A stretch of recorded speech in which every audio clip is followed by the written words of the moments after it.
Fala galera, tudo bem com vocês? Aqui é o professor Oliveira do canal Oxente Tem História. E hoje a gente vai analisar a questão 33 que caiu no SSA 3 aplicado em 2023, ok? Essa questão é bem sucinta, né? Ela não é tão extensa quanto algumas outras que a gente já resolveu aqui. E ela traz uma frase e a gente precisa ligar essa frase a uma contextualização histórica, ok? Então bora lá. A frase é a seguinte: aqueles que não conseguem lembrar o passado estão condenados a repeti-lo. Ok? E fazendo relação com o nazismo, qual é a principal mensagem transmitida por essa frase? Então aqui o meu elemento histórico, né, o meu fato histórico analisado, vai ser o nazismo.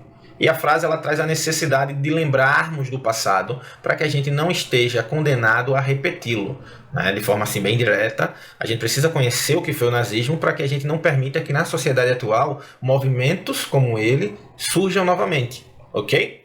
E aí a letra A nos diz o seguinte: a memória com julgamento da história recente, ok? A gente já descarta essa alternativa porque eu preciso compreender que a história ela é holística. A história ela vai abranger todos os processos que ocorreram, né, e que estão ocorrendo em um tempo específico, e esses processos eles têm influência entre si, eles dialogam entre si, porque a história ela vai analisar ali a história do ser humano, mas ela vai analisar essa história a partir desse homem, né, dessa humanidade em sociedade, ok? Então eu não posso trabalhar a memória apenas dentro do julgamento da história recente, né? Então a gente já descarta de cara a letra A, ok? Letra B: processos históricos são isolados em seu tempo. Acabei de explicar para vocês que os processos históricos, a história, ela dialoga com tudo que está em sua volta, ok? Então não posso dizer que um fato, que um processo,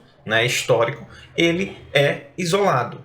Não, a história da humanidade, seja em qualquer âmbito que a gente estude, seja econômico, bélico, político, social, cultural, é um emaranhado de conexões. Então, jamais os processos históricos eles vão estar isolados em seu tempo. Até porque o tempo, né, histórico, ele é uma construção, é uma sucessão de eventos, ok? Que dialogam entre si, que são pré-requisitos de tempos futuros, ok? Então, o que a gente vive hoje vai influenciar no nosso amanhã.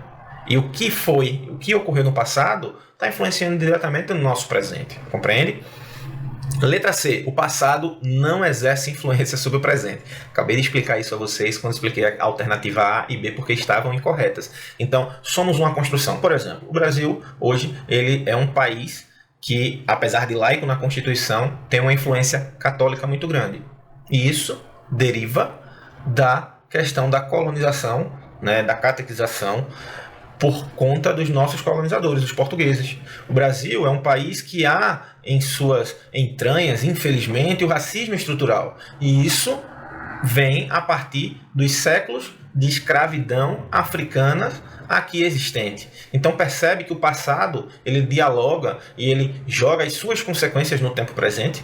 Então eu não posso dizer que o passado não exerce influência, jamais. Então a letra C ela está errada, ok? Letra D: aprender com os erros para evitar ideologias genocidas. A gente precisa lembrar aqui que a palavra genocídio ela vai remeter à eliminação, né, de uma tribo, de uma etnia, de um povo específico. E a gente fala muito em genocídio na Segunda Guerra quando a gente fala da perseguição que os nazistas, né, que os alemães nazistas, eles implementaram em relação ao povo judaico. Né, morreram ali mais de 5, 6 milhões de judeus nos campos de concentração da Alemanha na Segunda Guerra Mundial, ok? Então, se eu estou ligando a frase que fala da necessidade de lembrar do passado para não estar condenado a repeti-lo, e eu preciso atrelar isso ao nazismo, eu preciso marcar a letra D como a alternativa correta, porque aprender com os erros vai fazer com que eu tenha uma experiência, que eu tenha uma consciência, isso vai dificultar que eu repita certos erros do passado. E nesse caso aqui, para a gente evitar que ideologias genocidas como o nazismo tenham espaço na nossa sociedade atual. Ok? Então a letra D é a alternativa correta. A letra E diz o seguinte: eventos históricos são únicos e não podem ser repetidos. Na verdade, a gente poderia até ter uma certa dúvida nessa questão, porque de fato os eventos históricos eles são únicos.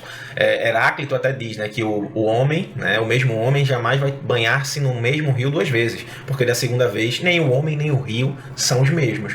Porém, os fatos históricos eles não se repetem com a precisão, né, de que já aconteceram, mas as ideologias, os momentos reivindicatórios, os momentos sociais, culturais, econômicos, eles são ciclos. Por exemplo, a gente teve períodos ali de guerras, de conflitos, de crises econômicas, que se repetiram ao longo de períodos específicos, não da mesma forma, mas se repetiram. Então eu não posso dizer que um evento histórico como um regime que é o nazismo, ele não possa mais se repetir ou não se repetiu em algum outro momento. Eu não posso dizer que uma crise econômica motivada por uma má administração pública não aconteceu em diversos momentos, ok? Então o evento ele não se repete da mesma forma, mas ele não é único, não acontece uma única vez aquela situação específica, ok? Então a letra E não poderia ser a alternativa correta, certo? Espero que vocês tenham gostado da correção dessa questão. Não deixem de se inscrever, curtir, comentar, né? Ativar o sininho aí no canal para sempre que tiverem novas aulas vocês serem avisados. E também nos deem uma força seguindo a nossa página lá no Instagram, @oxentetemhistoria. Aguardo vocês na próxima aula. Forte abraço!